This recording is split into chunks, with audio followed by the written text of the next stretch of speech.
Hello friends, and welcome to my today's lecture, that is Shylock's character sketch in Shakespeare's A Merchant of Venice.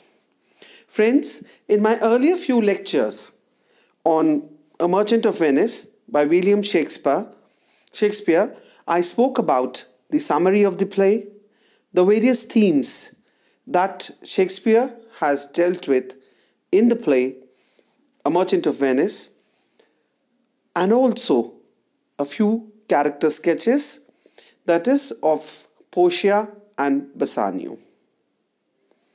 Today I'll be talking about Shylock's character in the play A Merchant of Venice. There are many characters, especially in Shakespeare's drama, but Shylock is one of the best known fictional characters in the entire range of Shakespearean drama. He is also a controversial character.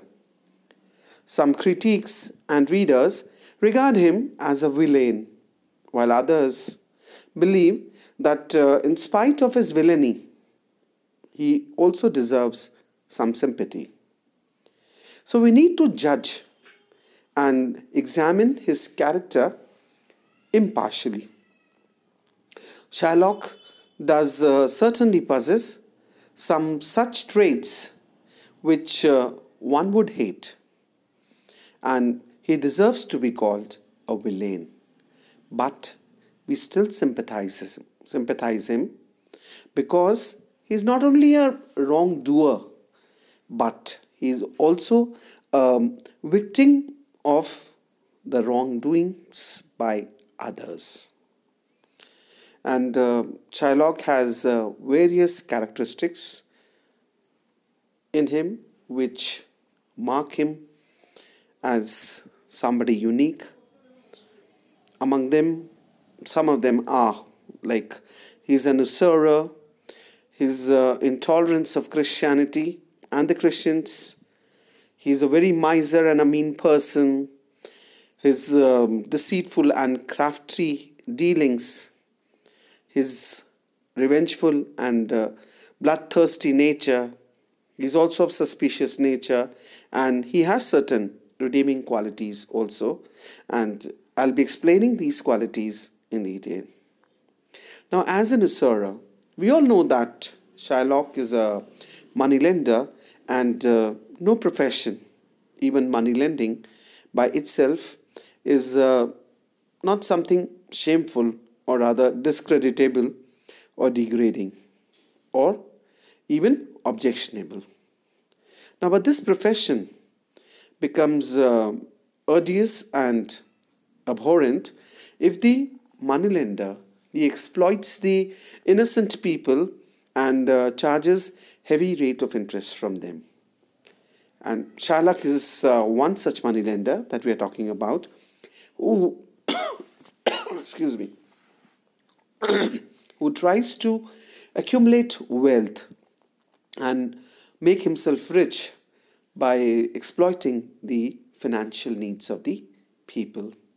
Now, Shylock hates Antonio, as we can already watch through when we read the play, just for this reason that Antonio lends money to the needy people without charging any interest from them.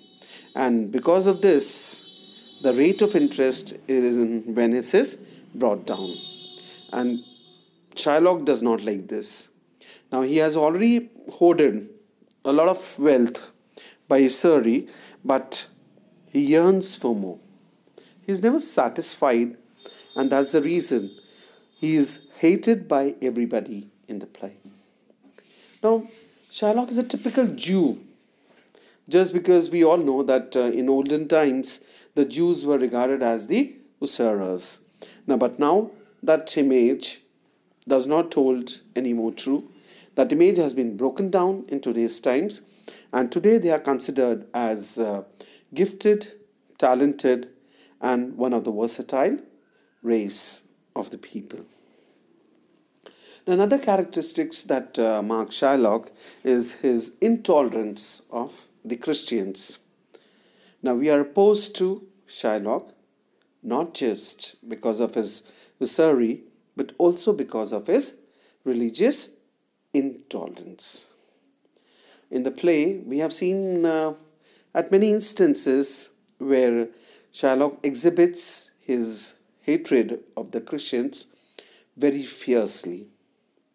Now, he refuses to eat with the Christians, and the following lines in the play show that. Now, the lines read, "Yes, to smell pork, to eat of the habitation, which your prophet, the Nazarite, conjured the devil into. I will buy with you, talk to you, walk with you, and so following, but I will not eat with you, drink with you, nor pray with you." Unquote. Now he also questions the Christians for their treatment of the others. And the lines in the play that reflect this are, quote, "What these Christians are, whose own hard dealings teaches them to suspect the thoughts of others." Unquote. Now at one point in the play, Shylock says in an aside that he hates Antonio, firstly because he's a Christian, and secondly because Antonio brings down the rate of interest by lending money to the needy people without any interest. Now, since Shylock is a Jew and he does not eat pork, and so he would not like to eat or dine with the Christians where pork is served as one of the dishes. Now, this is quite understandable by us, but hating somebody just on the ground or on the basis of the ground that he eats meat or pork is not done, or it's not acceptable. One should be tolerant to all such religions and the religious practices followed by the people. Now, in one of his speeches, Shylock also refers to the biblical story about the manner in which Christ had lured the devil to enter into a pig's body, though it is a very small or a petty issue in the play. And later on, he does agree to dine with the Christians, but at their expense, for the Christians are considered to be extravagant and spendthrifts. Now, by this, we also come to know of Shylock's another major characteristic, that is his extreme miserliness and meanness. And this is the height of meanness, as one could observe, because we all know that traditionally also Jews were considered to be misers, but now it is not so.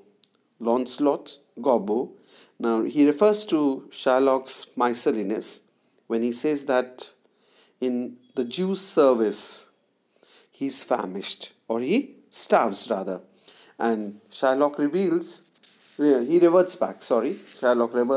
saying that whatever services Lancelot has been enjoying in Shylock's house, he would not enjoy them in Bassanio's service. But we are made to laugh, reading that though Shylock is a big miser, still he considers himself to be very generous. Now, more characteristics of Shylock, or a character sketch of Shylock, I'll be portraying in another next lecture of mine. Till then, thank you and goodbye, friends.